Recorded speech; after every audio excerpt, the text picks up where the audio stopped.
Hello everyone, I am बालाज और आज हम डिस्कस करेंगे इलेक्ट्रोमैग्नेटिक इफेक्ट। ठीक है, तो हमने बेसिकली ये डिस्कस कर रहे थे कि जब इलेक्ट्रॉन का डिस्प्लेसमेंट होता है तो वो दो तरीके से होता है। या तो इलेक्ट्रॉन अपनी जगह से दूसरी जगह पे जाएगा टेम्परेरी, मतलब कुछ टाइम के लिए, तो हम उसको बोल देंगे टेम्परेरी इफेक्ट। और अगर इलेक्ट्रॉन एक जगह से दूसरी जगह पे चला गया परमानेंट, तो हम उसको बोल देंगे परमानेंट इफेक्ट। ठीक है, तो अब हमने परमानेंट इफेक्ट में डिस्कस कर लिया था हमने इंडक्टिव इफेक्ट, है ना, रेजोनेंस इफेक्ट और हाइपर कॉन्जुगेशन अभी हमने डिस्कस नहीं किया, वो हम डिस्कस करेंगे। ठीक है, तो हाइपर कॉन्जुगेशन बचता है परमानेंट इफेक्ट का। परमानेंट इफेक्ट मींस कि जब इलेक्ट्रॉन एक जगह से दूसरी जगह पे परमानेंट चला जाए, वापस ना आए। ठीक है, उसको हम परमानेंट इफेक्ट बोलते हैं। तो परमानेंट इफेक्ट में तीन इफेक्ट आते हैं: इंडक्टिव इफेक्ट, रेजोनेंस इफेक्ट और हाइपर कॉन्जुगेशन। हाइपर कॉन्जुगेशन हमने अभी तक डिस्कस नहीं किया।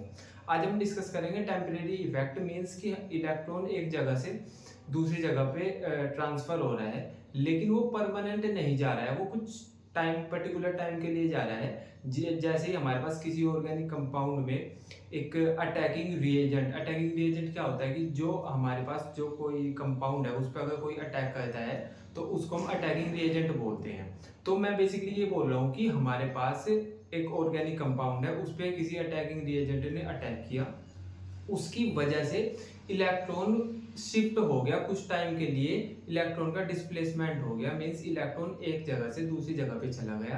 क्यों चला गया? क्योंकि ऑर्गेनिक कंपाउंड पे किसी रिएजेंट ने अटैक कर दिया।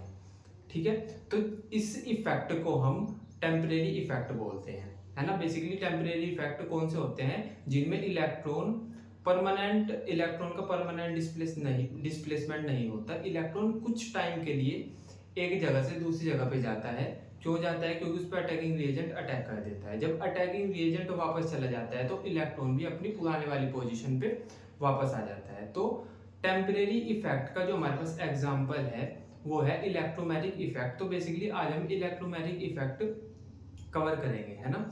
तो अब हमारे पास इलेक्ट्रोमैग्नेटिक इफेक्ट होता क्या है? इलेक्ट्रोमैग्नेटिक इफेक्ट में पाई इलेक्ट्रॉन का डिस्प्लेसमेंट होता है अटैकिंग रिएजेंट की वजह से। पाई इलेक्ट्रॉन मींस कि जो पाई बॉन्ड के इलेक्ट्रॉन्स होते हैं उनका डिस्प्लेसमेंट होता है, वो एक जगह से दूसरी जगह पे जाते हैं। जाते क्यों है? क्योंकि उन पे अटैकिंग रिएजेंट अटैक कर देता है, इसलिए वो एक जगह से दूसरी जगह पे जाते हैं। जैसे ही अटैकिंग रिएजेंट वापस चला जाएगा वैसे ही वो इलेक्ट्रॉन अपनी पुराने वाली पोजीशन पे वापस आ जाएंगे। ठीक है, तो इस इफेक्ट को हम इलेक्ट्रोमैग्नेटिक इफेक्ट बोलते हैं। तो मैं वापस रिपीट कर रहा हूँ कि इलेक्ट्रोमैग्नेटिक इफेक्ट एक टेम्परेरी इफेक्ट है। मींस वो कुछ टाइम के लिए है, मतलब जैसे ही अटैकिंग रिएजेंट वापस जाएगा वैसे ही इलेक्ट्रॉन अपनी पुराने वाली पोजीशन पे वापस आ जाएंगे। इसलिए हम इलेक्ट्रोमैग्नेटिक इफेक्ट को टेम्परेरी इफेक्ट बोलते हैं, कुछ ही टाइम के लिए होता है। इलेक्ट्रोमैग्नेटिक इफेक्ट में होता क्या है बेसिकली कि जो हमारे पास पाई इलेक्ट्रॉन्स होते हैं, ध्यान से सुनो, मैं पाई इलेक्ट्रॉन्स की बात कर रहा हूँ कि जो डबल बॉन्ड वाले इलेक्ट्रॉन होते हैं उनका डिस्प्लेसमेंट होता है। क्यों डिस्प्लेसमेंट होता है? क्योंकि अटैकिंग रिएजेंट उस ऑर्गेनिक कंपाउंड पे अटैक कर देता है। ठीक है, तो सिंपल आपको 2 पॉइंट्स याद रखने हैं। पहला कि जो इलेक्ट्रोमैग्नेटिक इफेक्ट होता है वो हमारे पास टेम्परेरी इफेक्ट है। होता क्या है? उसमें पाई इलेक्ट्रॉन्स का डिस्प्लेसमेंट होता है ना। क्यों होता है डिस्प्लेसमेंट? क्योंकि अटैकिंग रिएजेंट अटैक कर देता है, इसलिए। ठीक है, अब हमने कुछ ऐसा भी पढ़ा था कि इंडक्टिव इफेक्ट में क्या होता था। इंडक्टिव इफेक्ट में सिग्मा इलेक्ट्रॉन्स का, जो सिंगल बॉन्ड के इलेक्ट्रॉन्स होते हैं, उनका डिस्प्लेसमेंट होता है इलेक्ट्रोनेगेटिविटी डिफरेंस की वजह से। ठीक है, तो आपको डिफरेंस समझ में आ रहा है ना कि इंडक्टिव इफेक्ट में क्या हो रहा था कि सिग्मा, जो सिंगल बॉन्ड के इलेक्ट्रॉन है, उनका डिस्प्लेसमेंट हो रहा था, वो एक जगह से दूसरी जगह पे जा रहे थे। लेकिन यहाँ पे हमारे पास जो इलेक्ट्रोमैग्नेटिक इफेक्ट है, इसमें पाई बॉन्ड वाले जो इलेक्ट्रॉन्स होते हैं, जिनको हम पाई इलेक्ट्रॉन्स बोलते हैं, उनका डिस्प्लेसमेंट होता है, वो एक जगह से दूसरी जगह पे जाते हैं। जाते क्यों है? क्या जरूरत पड़ गई उनको अपनी जगह छोड़ के दूसरी जगह पे जाने की? क्योंकि उनपे अटैकिंग रिएजेंट अटैक कर देता है। तो जब उन पे अटैकिंग रिएजेंट अटैक करेगा तो वो अपनी जगह को छोड़ के दूसरी जगह पे चले जाएंगे। जब अटैकिंग रिएजेंट चला जाएगा तो फिर वो वापस अपनी पुराने वाली पोजीशन में आ जाएंगे। ठीक है, तो आप इलेक्ट्रोमैग्नेटिक इफेक्ट का पहले एक एग्जांपल समझ लो। जैसा आप हमारे पास कुछ ऐसा ऑर्गेनिक कंपाउंड है जिसमें C डबल बॉन्ड O है। ठीक है, हुआ क्या कि इस पे हमारे पास एक रिएजेंट, अटैकिंग रिएजेंट ने अटैक कर दिया, H पॉजिटिव है हमारे पास एक अटैकिंग रिएजेंट, इसने सॉरी H पॉजिटिव नहीं, हम लेंगे Cl नेगेटिव। तो हमारे पास एक Cl है, Cl नेगेटिव है, ये एक अटैकिंग रिएजेंट है, इसने इस वाले ऑर्गेनिक कंपाउंड पे अटैक कर दिया। ठीक है, तो हुआ क्या कि जब ये यहाँ पे अटैक करेगा, जब ये यहाँ पे अटैक करेगा तो होगा क्या, ये जो पाई इलेक्ट्रॉन्स है भाई, पाई बॉन्ड है, ये डबल बॉन्ड को हम पाई बॉन्ड बोलते हैं, जो इसके इलेक्ट्रॉन्स है इनको हम पाई इलेक्ट्रॉन्स बोल रहे हैं, इन्हीं का डिस्प्लेसमेंट होगा। तो होगा क्या कि ये जो दोनों इलेक्ट्रॉन है ये ऑक्सीजन की पे ट्रांसफर हो जाएंगे, है ना, ये ऑक्सीजन पे ऐसे ट्रांसफर हो जाएंगे। अब ये दोनों इलेक्ट्रॉन ऑक्सीजन के पास चले गए, तो अब इलेक्ट्रॉन होते हैं नेगेटिव, और वो दोनों नेगेटिव इलेक्ट्रॉन ऑक्सीजन के पास चले गए, तो ऑक्सीजन नेगेटिव बंदा हो गया, तो हमने इस पे चार्ज लगा दिया नेगेटिव, क्योंकि कार्बन को एक भी इलेक्ट्रॉन नहीं मिला, तो ये पॉजिटिव बंदा हो गया, है ना, तो हमने इस पे चार्ज लगा दिया पॉजिटिव।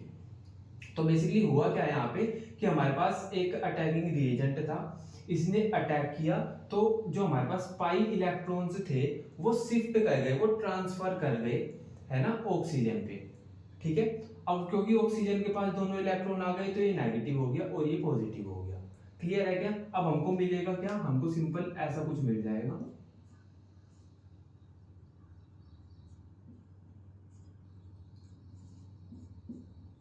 Cl जुड़ के यहाँ पे। ठीक है, तो बेसिकली ये हमारे पास एक एग्जांपल हो गया इलेक्ट्रोमैग्नेटिक इफेक्ट का। तो सिंपल आपको इतना याद रखना था कि हमारे पास अटैकिंग रिएजेंट आएगा और वो अटैक करेगा ऑर्गेनिक कंपाउंड पे, तो वहां पे जो पाई इलेक्ट्रॉन्स है, पाई इलेक्ट्रॉन्स में जो डबल बॉन्ड वाले इलेक्ट्रॉन है वो वो ट्रांसफर हो जाएंगे, है ना, और इसी को हम पाई इलेक्ट्रॉन्स का डिस्प्लेसमेंट बोलते हैं। तो बेसिकली हुआ क्या, हमारे पास अटैकिंग रिएजेंट आया तो पाई इलेक्ट्रॉन एक तरफ ट्रांसफर हो गए, पाई इलेक्ट्रॉन का डिस्प्लेसमेंट हो गया।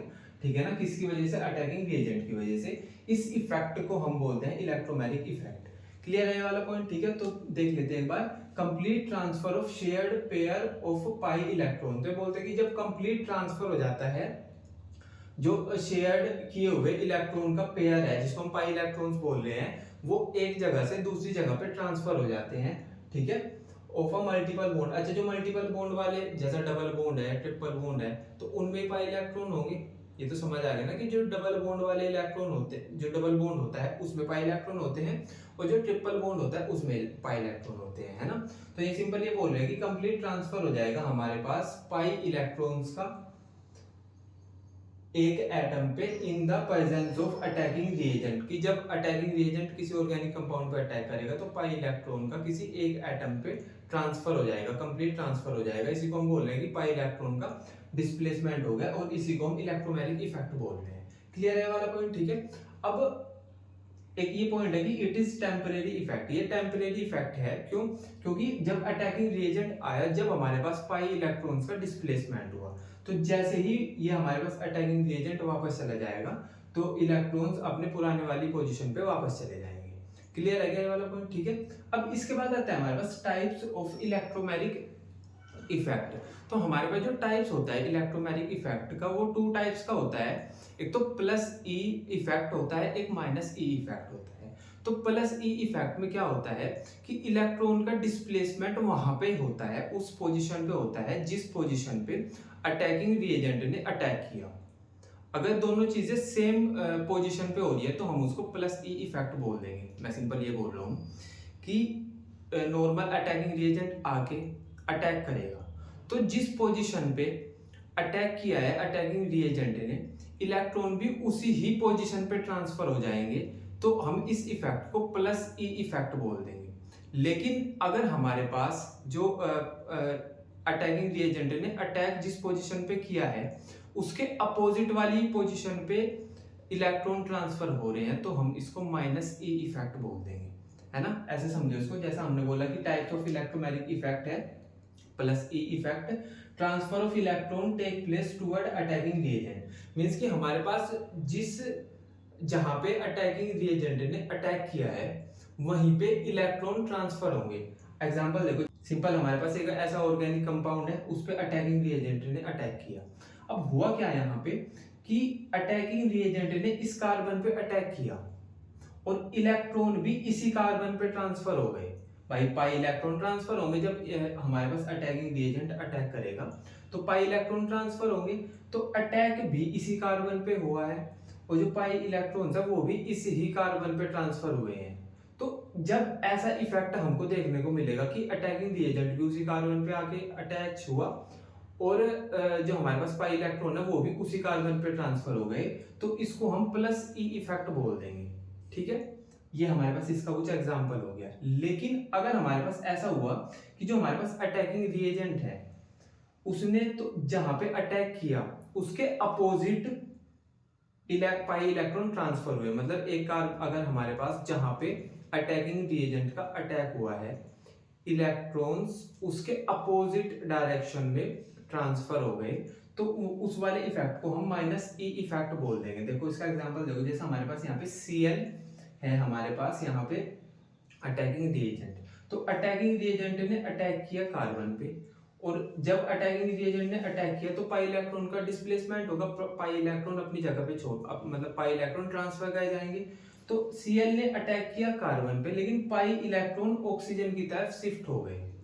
तो इस वाले इफेक्ट में दोनों अलग अलग चीजें हो रही है, मतलब अटैकिंग रिएजेंट जहां पे अटैक कर रहा है, पाई इलेक्ट्रॉन उस पे उसकी उस साइड पे या उस पोजीशन पे ट्रांसफर नहीं हो रहे, उसके अपोजिट डायरेक्शन में हमारे पास पाई इलेक्ट्रॉन ट्रांसफर हो रहे हैं, है ना, दोनों अलग अलग पोजीशन पे ट्रांसफर हो रहे हैं। मतलब अगर मैं ऐसा बोल दूं कि अटैकिंग रिएजेंट जिस पोजीशन पे अटैक कर रहा है तो उस पोजीशन के अपोजिट पाई इलेक्ट्रॉन का ट्रांसफर हो रहा है, तो इस वाले इफेक्ट को माइनस ई इफेक्ट बोल देते हैं। क्लियर है क्या ये वाला पॉइंट? ठीक है, तो ये हो गया बेसिकली हमारे पास इलेक्ट्रोमैग्नेटिक इफेक्ट। ठीक है, अब बेसिकली हमारे पास एक पॉइंट है, मतलब एक पॉइंट ये है जो कि आपको याद रखना है कि अगर हमारे पास कोई ऐसा कंपाउंड हो कि जिसमें इंडक्टिव इफेक्ट भी अप्लाई हो रहा हो, है ना, और उसमें इलेक्ट्रोमैग्नेटिक इफेक्ट भी लग रहा हो।